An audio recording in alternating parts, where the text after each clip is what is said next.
عسلامة، مرحبا بكم في كوجينة الشيف هنداتي. الوصفة متاع اليوم طاجين بالسيبيا.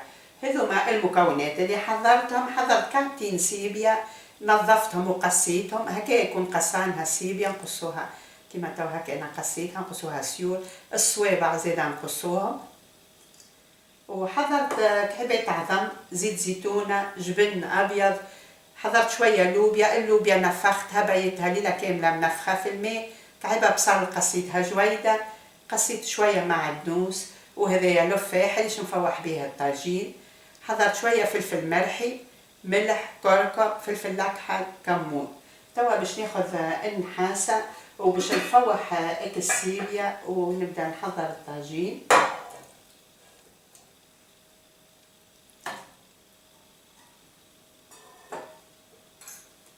نحط شوية ملح، شوية كركم، شوية فلفل اكحل، وشوية فلفل مرحي. نخلط اللفاح. اللفاح هاني خلطته. توا باش نحط شوية زيت، مقدار متاع 4 مغارف زيت.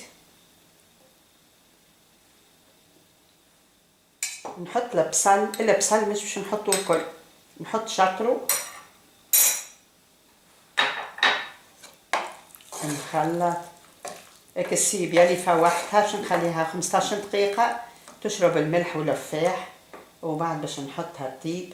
وتوا باش نحط كعبتين عظم نجبنهم، ونحط اللوبيا تتسمط.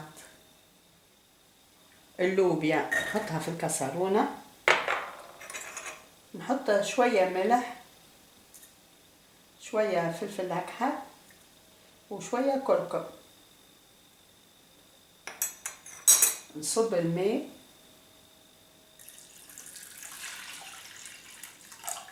نشعل عليها الغاز ونخليها تتسمط حتى تطيب.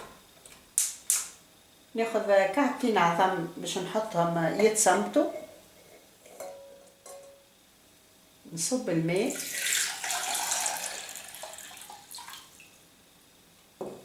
نشعل الغاز وكالكعبتين عظم نخليهم يطيبوا حتى يتجبنوا.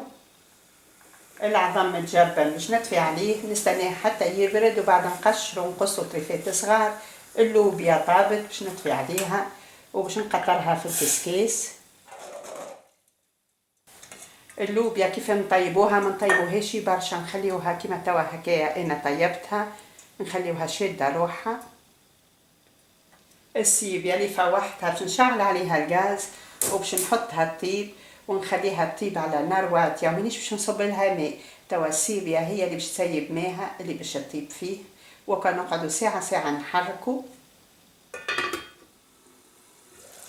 السيبيا عندها 10 دقائق اللي حطيتها تتقلى وما صابت لهاش ماء، سيبت ماها ومازال فيها الماء باش نخليها تزيد تغلي. واذا كان نشحت من الماء نزيدوها شويه ماء ونخليوها تغلي حتى تطيب. السيبيا تغلي عندها 20 دقيقه. نشح الماء نتاعها، اما مازالت ما طابتش، باش نصب لها شويه ماء.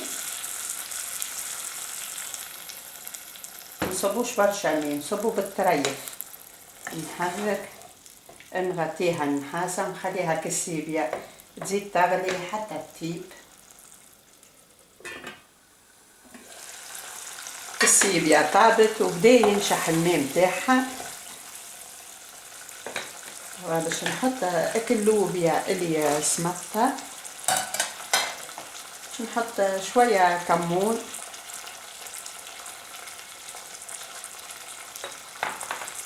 باش نحط شويه زيت، مقدار نتاع مغرفتين زيت.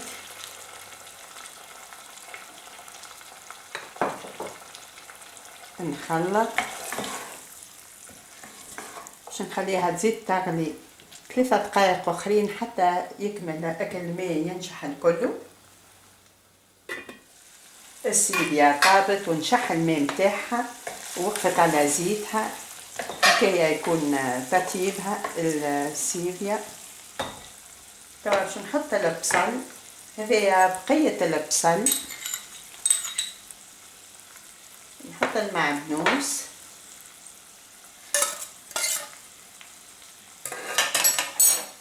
نطفي الغاز ونخلط. وقت اللي نحطوا المعدنوس ولا بصل نطفيو الغاز. وتوا باش نحضر الخليط نتاع الطاجين. ناخذ الشقاله نكسر كعبات العظم،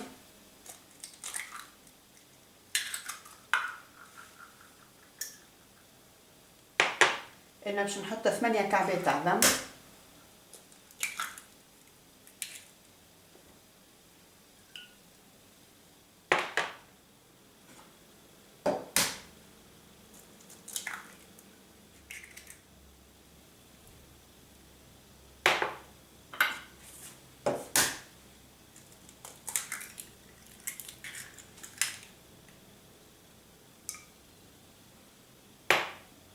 نحط العظم اللي جبنته قصيته طريفات صغار.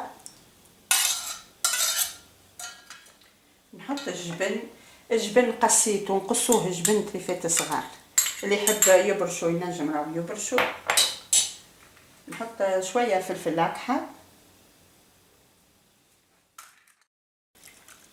نخلط العظم مع الجبن. وبعد ما خلطته توا باش نحط السيبيا اللي طيبتها وحطيت لها اللوبيا والمعدنوس والبصل.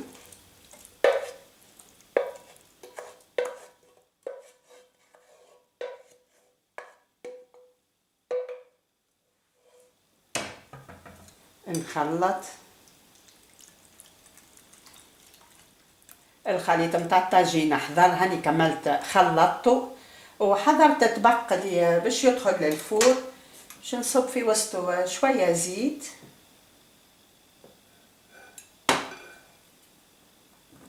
ندهنوه الطبق بالزيت وندهنو زيدا على جناب هكايا. التبايق هاني كملت ادهنته بالزيت. وتوا اكل الخليط نتاع الطاجين باش نحطه في وسط الطبق. والفور شعلته حطيته يسخن عنده 15 دقيقة من اللي شعلته.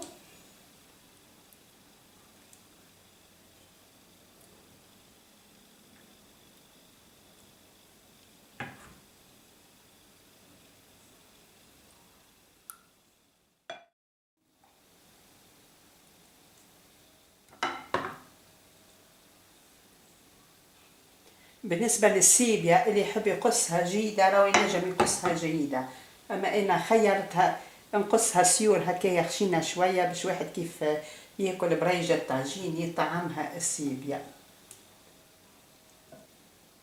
الخليط هاني كملت حطيته في وسط الطبق والفور سخن. الطاجين باش نطيبه في فور سخون درجة الحرارة 180. الطاجين طاب واني توا خرجته من الفور. اما ما نحكي لكمش على الريحه اللي طلعها الطاجين هذايا اللي طيبته بالسيبيا. وان شاء الله تكون عجبتكم الوصفه وبالسلامه وشاهيه طيبه.